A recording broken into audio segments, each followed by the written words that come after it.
اس اصول کا لحاظ نہ کیا جائے کہ دولت فقط دولت مندوں کے بیچ میں ہی مال جو ہے وہ سرکل کرتا نہ رہے، انہیں کے بیچ میں نہ گھومتا رہے، بلکہ معاشرے کے اندر مال کو پھیلنا چاہیے۔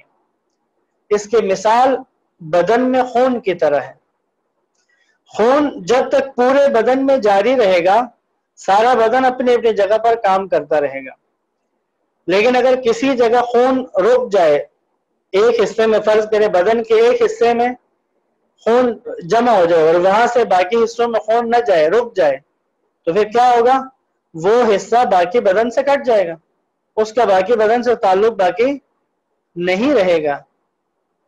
اور اب اگر دیکھیں، اگر ہم غور کریں تو معاشرے کے اندر اگر دولت کی تقسیم بھی اس ترتیب سے ہو کہ فقط ایک کلاس جو ہے اس کے پاس دولت ہو اور انہی کے بعد آپس میں رہے، تو وہ کلاس بھی عام معاشرے سے کٹ جاتی ہے۔ ان کی زندگی گزارنے کا انداز، ان کا سوچنے کا انداز، ان کا کام کرنے کا ڈھنگ، اوورآل سب کچھ ایک الگ طریقے کا بن جاتا ہے۔ لہٰذا یہ جو اصول ہے کہ یکون دولۃ بین الاغنیاء منکم، اسلام ایسا نظام دینا چاہتا ہے کہ دولت جو ہے، مال جو ہے، وہ صرف دولت مندوں کے درمیان ہی گردش کرتا نہ رہے۔ پس مال افے کا ایک حصہ مہاجرین کے لیے۔ آیت نمبر 9،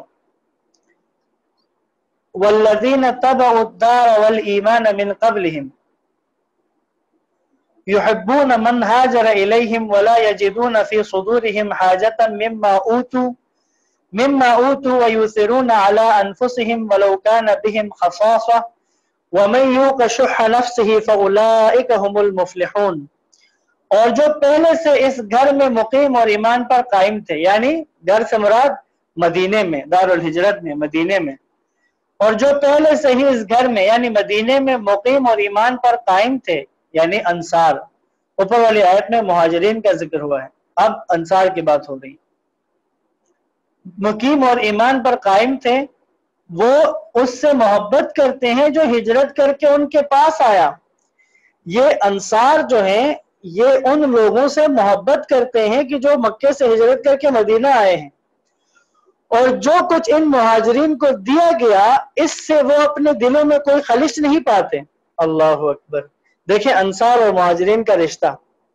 بھئی مدینے میں یہ غزوہ ہوا ہے، یعنی اگر آپ مسجد نبوی سے مغرب کے سمت اگر جائیں تو وہاں یہ بنو نذیر کے قلعے تھے، آج اس طرف ہوٹل وغیرہ بنے ہوئے ہیں، اور تو اگر اس طرف جائیں تو یہاں پر بنی نذیر کے قلعے تھے، اور مدینہ میں ظاہر ہے کہ جب ان کا محاصرہ کرنے کے لیے گئے تھے تو انصار بھی ساتھ تھے، لیکن جب وہ مال فیء حاصل ہوا تو اللہ کے حکم کے مطابق اللہ کے نبی نے اس ترتیب سے تقسیم کیا کہ انصار کو نہیں ملا اس میں سے۔ تو یہاں اللہ گواہی دے رہے، دیکھیں وہ انصار جو ہیں وہ ان لوگوں سے محبت کرتے ہیں جو مکہ سے ہجرت کر کے آئے ہیں، اور جو کچھ ان مہاجرین کو دیا گیا ہے اس سے وہ اپنے دلوں میں کوئی خلش نہیں پاتے، یعنی انصار کے دل میں ذرہ برابر یہ نہیں آیا کہ یہ کیوں ہمیں نہیں دیا اور ان کو دے دیا ہے۔ اور اگلی صفت انصار کی کیا بتائی؟ وَيُؤْثِرُونَ عَلَىٰ أَنفُسِهِمْ، اپنے آپ پر دوسروں کو ترجیح دیتے ہیں، اگرچہ وہ خود محتاج ہو سکتا ہے کہ خود انہیں ضرورت ہو، لیکن یہ اپنے آپ پر دوسروں کو، اپنے مہاجر بھائیوں کو ترجیح دیتے ہیں۔ اور جو لوگ اپنے نفس کے بخل سے بچا لیے گئے بس وہی لوگ کامیاب ہیں۔ اللہ اکبر! وَمَن یُوقَ شُحَّ نَفْسِهِ، نفس کا بخل جو ہے، انسان اگر اپنے آپ کو بچا لے بخل سے، نفس کے بخل سے بچا لیں تو وہ کامیاب لوگوں میں سے ہیں۔ آیت نمبر 10، وَالَّذِينَ جَاءُوا مِن بَعْدِ يَقُولُونَ رَبَّنَا اغْفِرْ لَنَا وَلِإِخْوَانِنَا الَّذِينَ سَبَقُونَا بِالْإِيمَانِ وَلَا تَجْعَلْ فِي قُلُوبِنَا غِلًّا لِّلَّذِينَ آمَنُوا رَبَّنَا إِنَّكَ رَءُوفٌ رَحِيمٌ، اور جو ان کے بعد آئے کہتے ہیں ہمارے پروردگار ہمیں بخش دے، اور ہمارے ان بھائیوں کو بھی جو ہم سے پہلے ایمان لا چکے ہیں، اور ہمارے دلوں میں ایمان لانے والوں کے لیے کوئی عداوت نہ رکھ، ہمارے رب تو یقیناً بڑا مہربان رحم کرنے والا ہے۔ دیکھیں یعنی یہ انصار جو ہیں ظاہراً یہ بعد میں ایمان لائے، جو مہاجرین ہیں مکہ میں ان کی نسبت بعد میں ایمان لائے ہیں، لیکن جب اس تقسیم کو دیکھ کر نہ ان کے دل میں کوئی بات آئی ہے، اب ان کی دعا کیا ہے؟ یہ جو بعد میں ایمان لانے والے ان کی دعا کیا ہے؟ ہمارے پروردگار ہمیں بخش دے ہمارے ان بھائیوں کو بھی جو ہم سے پہلے ایمان لا چکے ہیں، اور ہمارے دلوں میں ایمان لانے والوں کے لیے کوئی عداوت نہ رکھ، یعنی ہمارے دل میں کوئی ذرہ برابر بھی کینہ نہ آئے، ذرہ برابر بھی کوئی بغض، کوئی ضد وہ نہ آئے ہمارے دلوں میں، کوئی ضد نہ آئے، کوئی چھوٹی موٹی بھی ضد ایمان والوں کے لیے ہمارے دلوں میں نہ آئے۔ آیت نمبر 11، أَلَمْ تَرَ إِلَى الَّذِينَ نَافَقُوا يَقُولُونَ لِإِخْوَانِهِمُ الَّذِينَ كَفَرُوا مِنْ أَهْلِ الْكِتَابِ لَئِنْ أُخْرِجْتُمْ لَنَخْرُجَنَّ مَعَكُمْ وَلَا نُطِيعُ فِيكُمْ أَحَدًا أَبَدًا وَإِنْ قُوتِلْتُمْ لَنَنْصُرَنَّكُمْ وَاللَّهُ يَشْهَدُ إِنَّهُمْ لَكَاذِبُونَ۔ کیا آپ نے ان منافقین کو نہیں دیکھا جو اپنے اہل کتاب کافر بھائیوں سے کہتے ہیں اگر تمہیں نکالا گیا تو ہم بھی تمہارے ساتھ ضرور نکل جائیں گے، اور تمہارے بارے میں ہم کبھی بھی کسی کی بات ہرگز نہیں مانیں گے، اور اگر تمہارے خلاف جنگ کی جائے تو ہم ضرور بے ضرور تمہاری مدد کریں گے، لیکن اللہ گواہی دیتا ہے کہ یہ لوگ قطعاً جھوٹے ہیں۔ یہ جو مدینہ میں منافقین تھے جو ظاہری کلمہ پڑھ چکے تھے، رسول اللہ کے ساتھ ہوتے تھے، ان کی بات ہو رہی ہے۔ یہ منافقین انہوں نے کیا کیا تھا؟ انہوں نے ان یہودیوں سے رابطے کر لیے اور یہ یہودیوں کو تسلی دے رہے تھے، دیکھو اگر تمہیں مدینہ سے نکال گیا تو ہم بھی تمہارے ساتھ مدینہ سے نکل جائیں گے، اور اگر تم سے جنگ کی مسلمانوں نے تو ہم تمہاری طرف ہو کر ان سے جنگ کریں گے۔ اللہ کیا کہہ رہا ہے؟ اللہ گواہی دیتا ہے کہ یہ لوگ قطعاً جھوٹے ہیں۔ آیت نمبر 12، لَئِنْ أُخْرِجُوا لَا يَخْرُجُونَ مَعَهُمْ وَلَئِنْ قُوتِلُوا لَا يَنْصُرُونَهُمْ وَلَئِنْ نَصَرُوهُمْ لَيُوَلُّنَّ الْأَدْبَارَ ثُمَّ لَا يُنْصَرُونَ۔ اگر وہ نکالے گئے تو یہ ان کے ساتھ نہیں نکلیں گے، یعنی یہ منافقین نہیں جائیں گے ان کے ساتھ، جھوٹ بول رہے ہیں کہ ہم اگر تمہیں نکالو تو ہم تمہارے ساتھ جائیں گے، اور اگر ان سے جنگ کی گئی تو یہ ان کی مدد نہیں کریں گے۔ دوسرا کہا تھا نا اگر تمہارے ساتھ جنگ کریں گے تو ہم تمہارا ساتھ دیں گے، اللہ کہہ رہے ہیں کہ نہیں کریں گے، یہ جنگ میں ان کی مدد نہیں کریں گے۔ اگر یہ آ بھی گئے، فرض کریں یہ منافقین آ گئے کہ یہ یہودیوں کے ساتھ جنگ میں یہودیوں سے مل کر رسول اللہ کے خلاف جنگ کریں گے، اللہ کیا کہہ رہے ہیں؟ اگر یہ ان کی مدد کے لیے آ بھی جائیں تو ضرور پیٹ پھیر کر بھاگ جائیں گے، پھر ان کی مدد نہیں کی جائے گی۔ اور ایسا ہی ہوا، یعنی جب یہ معرکہ آ گیا نا، اللہ کے نبی اور آپ کے اصحاب نے، آپ کے لشکر نے ان کا جب محاصرہ کیا، کوئی منافق کسی یہودی کی مدد کے لیے نہیں گیا، جو اللہ نے بتایا تھا وہی ہوا۔ آیت نمبر 13، لَأَنْتُمْ أَشَدُّ رَهْبَةً فِي صُدُورِهِمْ مِنَ اللَّهِ ذَلِكَ بِأَنَّهُمْ قَوْمٌ لَا يَفْقَهُونَ۔ ان کے دلوں میں اللہ سے زیادہ تمہاری ہیبت بیٹھی ہوئی ہے، یہ اس لیے کہ یہ لوگ سمجھتے نہیں ہیں۔ یعنی جب رسول اللہ کا لشکر اور آپ کی ان لشکریوں کا تعداد کو دیکھا، ان کی طاقت کو دیکھا، اس سے ان کے دلوں میں ہیبت بیٹھ گئی، یعنی یہ ڈرے ہیں تو یہ اللہ اور رسول اللہ کے لشکر دیکھ کے ڈرے ہیں۔ اللہ کہہ رہے کہ اللہ سے زیادہ تمہاری ہیبت بیٹھی ہوئی ہے۔ وجہ کیا ہے؟ اس لیے کہ یہ لوگ سمجھتے نہیں، ان میں سمجھ کی کمی ہے، ورنہ اگر سمجھدار ہوتے تو اس مسلمانوں کے لشکر سے زیادہ پرہیبت ذات پروردگار کی ہے، انہیں ڈرنا اگر چاہیے تھا تو زیادہ بہتر، یعنی زیادہ جس سے ڈرا جائے حقدار ہے تو اللہ ہے۔ اللہ کہہ رہے ہیں کہ یہ ان کی ناسمجھی ہے۔ آیت نمبر 14، لا يقاتلونكم جميعا الا في قرى محصنة او من وراء جدر بأسهم بينهم شديد تحسبهم جميعا وقلوبهم شتى ذلك بأنهم قوم لا يعقلون۔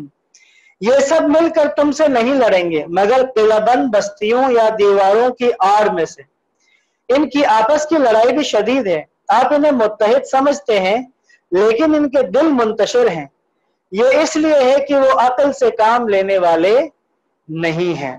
یعنی یہاں پر ایک اور پیشگوئی کر دی گئی پہلے سے، ایک تو یہ کہ کہا یہ یہودی جو ہیں یہ میدان میں آ کے تم سے، یعنی رسول اللہ اور ان کے لشکر سے نہیں لڑیں گے، ایک بات۔